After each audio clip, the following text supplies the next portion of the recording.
এমন কোনো কাজ যেন এই সরকার করে না যে লাউ সেই কদু, অর্থাৎ যে কুড়ি সেই বিষ না হয়। দেশ চালান, ভালোভাবে চালান, কিন্তু একটা বাড়িঘরে আগুন দিয়ে এটা কি দোষ? ও কি অপরাধ করছে? একটা গাড়ি পুড়ায় দিচ্ছেন, যার গাড়িটা পুড়ায় দিচ্ছেন সে অপরাধী হতে পারে, কিন্তু গাড়ির কি দোষ? আপনি গাড়িটা পুড়ায় দিলেন। বাংলাদেশের নাগরিক হয়ে এটা আমি নিজে মেনে নিতে পারতেছি না। আমার জানা মতে এদেশ এখন বেশ একটা ভালো চলতেছে না, আরো ডাউনের দিকে যাচ্ছে। যেটা ছিল সেটাই ভালোই ছিল। দেশ যেভাবে ছিল এটা একটা স্বাভাবিক, সবার সাথে অ্যাডজাস্ট হয়ে গেছিল, কিন্তু এখন অ্যাডজাস্ট তো দূরের কথা, আমাদের দেশটা আরও অবনতি হচ্ছে। যে সরকার ছিল তাদের থেকে যদি ভালো করতে পারলে তাহলে পজিটিভ, আর যদি এদের থেকে যদি একটু খারাপ হয়ে যায় তাহলে আমি নেগেটিভে যাব। যে ছিল সেই ভালো ছিল। আমরা একটা সুন্দর বাংলাদেশ দেখতে চেয়েছিলাম, যে কারণে এটি গণ অভ্যর্থন হয়েছে। তারপরে যে বাড়িঘরে আগুন লাগানো হলো, মানুষকে হত্যা করা হলো, এটি কারা করছে? আসলে কি এই বাংলাদেশ আমরা দেখতে চেয়েছিলাম? না, আদৌ সম্ভব না। এই বাংলাদেশ আমরা দেখতে চাইনি।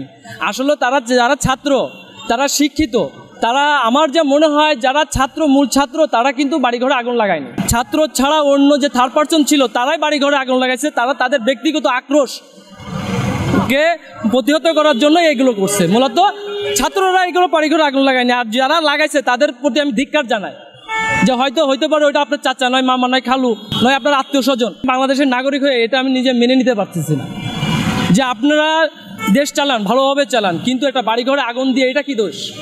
ও কি অপরাধ করছে? একটা গাড়ি পুড়ায় দিচ্ছেন, যার গাড়িটা পুড়ায় দিচ্ছেন সে অপরাধী হতে পারে, কিন্তু গাড়ির কি দোষ? আপনি গাড়িটা পুড়ায় দিলেন। আসলে এগুলো আমি প্রত্যাশা করি না।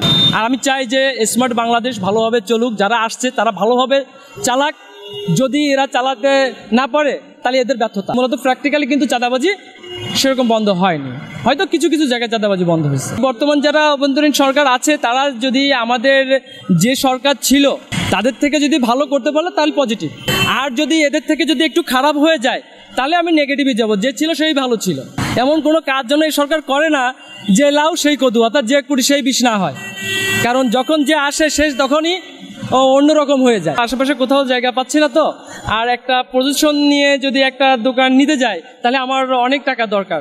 সেরকম আমার টাকা নাই, বিধায় হচ্ছে আমরা ফুটপাতে একটা দোকান দিয়ে জীবিকা নির্ভর করার জন্য আমরা দোকান নিয়ে বসে রয়েছি। এতে অনেক বাধা বিঘ্ন আসে, কিন্তু আমরা তো গরিব মানুষ, আমরা কি করবো বলেন?